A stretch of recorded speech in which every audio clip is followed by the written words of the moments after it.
So sabi nila gano'n, invite namin si Stella, sana umuo. Sabi ko nga, try nyo, kasi napanood ko siya, sabi ko, ang taas ng boses. Napanood ko siya sa isang palabas. Yes. Sa YouTube. Ito kasi nung time na COVID pandemic. The way this man talks about Stell every time, I've got massive respect for this man. Yan. Kinanta niya Defying Gravity, sabi ko, ano yan? Bakit Classic nun. Grabe. Anyway, sabi ko, sana kunin niyo siya dahil papakanta ko yung Sometime Somewhere. Aba, Talaga. gusto niyang kantahin yung version ni Regine na Sometime Somewhere. Sabi ko, ang taas ng kay Regine, sabi niya gano'n. So, yung unang rehearsal namin, kay ni Regine ang kinanta niya.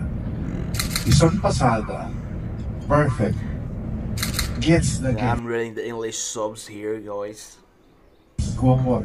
Second pasada, mas maganda pa. Third pasada, fourth pasada, nararamdaman ko bibigay ng boss. Sabi ko, stand pa ba ka ng isa? Sabi ko, para mas komportable ka. Binaba ko. So after meeting him and seeing how receptive he is, how humble he is, and how very grounded.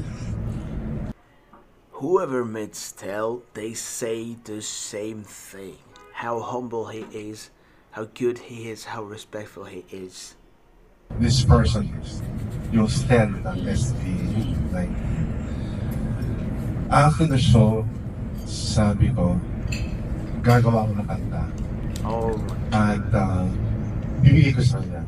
Kung gusto niya, he will record it. And nasa stage siya.